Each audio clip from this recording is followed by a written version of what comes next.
بسم اللہ الرحمن الرحیم۔ السلام علیکم دوستو، امید کرتی ہوں کہ آپ سب خیریت سے ہوں گے۔ سائنسدانوں کا کہنا ہے کہ انسان کی پیدائش سے پہلے اس دھرتی پر جنات کا راج تھا۔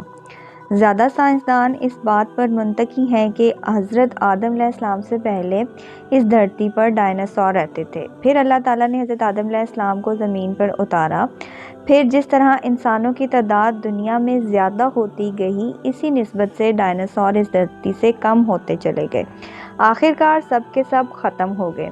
ہمارے ذہن میں یہ سوال پیدا ہوتا ہے کہ اللہ تعالیٰ نے دنیا کیوں پیدا کی اور سب سے پہلے اس دھرتی پر کس کو بھیجا؟ اس بات میں تو کسی قسم کا کوئی شک و شبہ نہیں ہے کہ زمین اللہ تعالیٰ نے پیدا کی۔ قرآن کریم میں ارشاد ہے، وہی ہے جس نے آسمان و زمین کو 6 دن میں پیدا کیا، پھر عرش پر جلوہ فریب ہوا، اور وہ خوب جانتا ہے زمین میں جو چیزیں آئیں اور اس سے نکلیں، جو کچھ آسمان سے نیچے آیا اور جو کچھ اس پر چڑھ کر جائے گا۔ جہاں کہیں تم ہو وہ تمہارے ساتھ ہے، اور اللہ تعالیٰ ہمارے اعمال کو دیکھ رہا ہے۔ اس طرح قرآن پاک کی سورۃ ہوا آیت نمبر 7 میں ارشاد فرمایا، اللہ تعالیٰ ہی وہ ذات ہے جس نے زمین و آسمان کو 6 دن میں پیدا فرمایا، اور اس کا عرش پانی پر تھا۔ احمد بن حنبل سے مروی ہے کہ رسول پاک صلی اللہ علیہ وسلم سے کسی صحابہ نے دریافت کیا، اے اللہ کے نبی صلی اللہ علیہ وسلم، زمین و آسمان کو بنانے سے پہلے خدا کہاں تھا؟ حضرت پاک صلی اللہ علیہ وسلم نے حضور اکرم صلی اللہ علیہ وسلم نے فرمایا، امام میں تھے۔ آپ صلی اللہ علیہ وسلم نے فرمایا، تب یہاں کچھ نہ تھا، پھر اللہ تعالیٰ نے سب سے پہلے پانی میں اپنے عرش پیدا کیا۔ بہت زیادہ روایتوں میں ہے کہ اللہ تعالیٰ نے سب سے پہلے قلم کو بنایا، پھر اللہ تعالیٰ نے قلم کو حکم دیا کہ تو قیامت تک ہونے والی ہر چیز کے بارے میں لکھ دے۔ اللہ تعالیٰ کے حکم کی تعمیل کرتے ہوئے قلم نے لوح محفوظ پر لکھ دیا۔ بخاری شریف میں ہے کہ یمن سے ایک قافلہ آپ صلی اللہ علیہ وسلم کے پاس آیا، انہوں نے کہا، اے اللہ کے نبی صلی اللہ علیہ وسلم، ہم سب آپ کے پاس دین کی تعلیم لینے آئے ہیں۔ ہم لوگ اس سوچ میں ہیں کہ اللہ تعالیٰ نے اس دھرتی پر سب سے پہلے کس کو پیدا کیا؟ آپ صلی اللہ علیہ وسلم نے فرمایا، بس اللہ تعالیٰ تھا، اس کے علاوہ کوئی بھی نہ تھا۔ اللہ تعالیٰ پانی پر راج کر رہے تھے، پھر اللہ تعالیٰ نے قلم کو بنایا اور اس کو حکم دیا کہ لوح محفوظ پر ہر ایک شے کو لکھ دے۔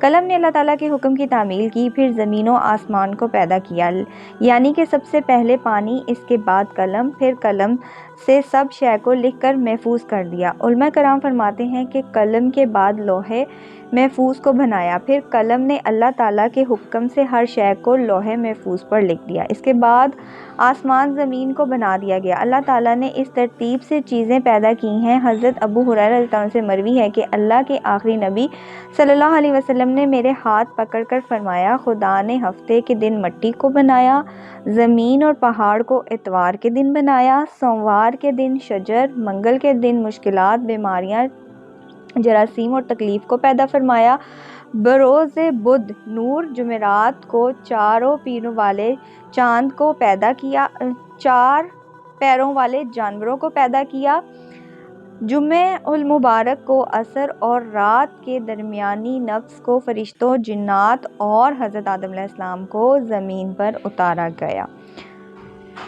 اس حدیث سے معلوم ہوتا ہے کہ سب سے آخر پر اللہ تعالیٰ نے انسان کو پیدا کیا۔ سب سے پہلے انسانوں میں سے اللہ تعالیٰ نے حضرت آدم علیہ السلام کو پیدا کیا تھا۔ حضرت آدم علیہ السلام کو پیدا کرنے سے پہلے فرشتے اور جن کو پیدا کر دیا گیا تھا۔ فرشتوں کے رہنے کی جگہ آسمان ہے۔ قرآن کی سورۃ شعراء آیت نمبر 5 میں ہے کہ قریب ہے آسمان اپنے اوپر سے پھٹ پڑا اور فرشتے اپنے رب کی عبادت میں مشغول ہو گئے اور زمین والوں کے لیے استغفار کر رہے ہوں گے۔ خبردار، اللہ تعالیٰ معاف کرنے والا ہے اور رحمت کرنے والا ہے۔ حضرت عائشہ رضی اللہ عنہا سے مروی ہے کہ اللہ تعالیٰ کے نبی پاک صلی اللہ علیہ وسلم نے فرمایا کہ فرشتوں کو نور، جنوں کو آگ اور حضرت آدم علیہ السلام کو مٹی سے پیدا کیا گیا۔ حضرت آدم علیہ السلام سے پہلے جنوں اور فرشتوں کو پیدا کر دیا گیا تھا۔ قرآن کریم کی سورۃ حجہ کی آیت نمبر 27 میں فرمایا ہے کہ اس سے پہلے جنات کو ہم نے لوہے والی آگ سے پیدا کر دیا، یعنی آگ کے شعلے سے پیدا فرمایا۔ یہ آگ کی بھڑکتے شعلے کے کناروں کو کہتے ہیں۔